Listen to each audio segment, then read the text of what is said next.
pour le travail abattu le lundi dernier. Et en plus, un appel que nous avons lancé par rapport aux manifestations que nous avons annoncées la semaine prochaine, celle du lundi dans les 5 communes de Conakry et également celle du jeudi qui va se dérouler à Conakry et dans certaines villes à l'intérieur du pays. Donc nous les avons communiqué un peu le plan d'organisation qui est un peu décentralisé au niveau de certaines structures à la base et également d'autres plans d'organisation au niveau national. Donc ils sont largement informés là-dessus. Ensuite le mot du président qui les a félicités pour ce même travail et qui les a encouragés également à poursuivre le travail car nous nous battons pour atteindre un objectif et que cet objectif n'est pas encore atteint, donc il n'est pas question de désarmer. De l'autre côté, des remerciements à l'endroit des militants qui ont quitté le RPG pour rejoindre le PDN.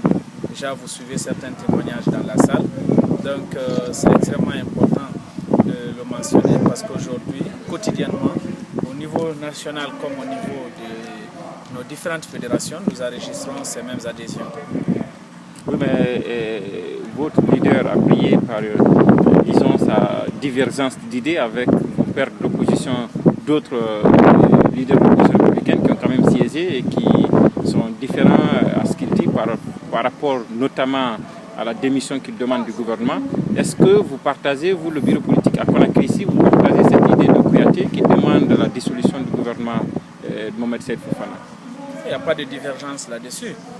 La déclaration faite à Paris, vous avez suivi, tout le monde.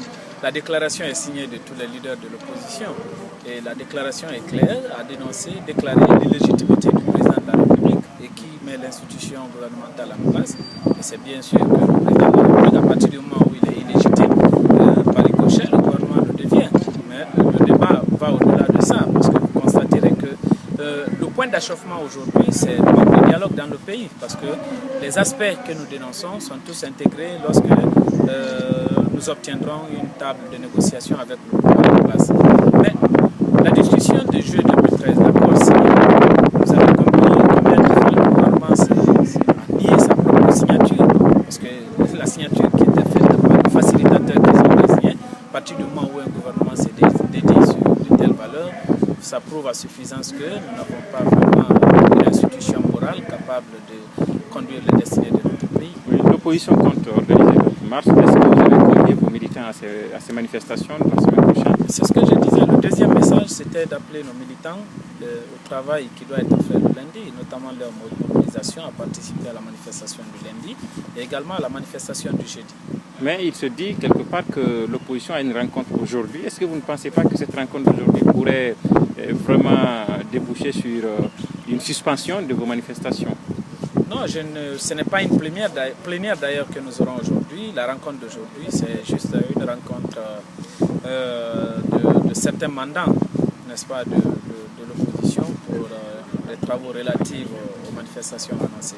Ce n'est donc pas une plénière à laquelle il faut s'attendre à une position de l'opposition sur des marches et autres, mais c'est une rencontre à laquelle il faut s'attendre, qui concerne d'ailleurs beaucoup plus nos militants, nos sympathisants à la base, parce que ça concerne juste la mise en œuvre, n'est-ce pas, du plan d'organisation du lundi et du jeudi. Mais est-ce qu'aujourd'hui, si on demandait le PDN, quelle est votre solution de sortie de crise? Notre solution de sortie indépendamment de l'opposition républicaine. Oui, mais vous avez déjà suivi le président du PDN là-dessus. Nous avons une position claire.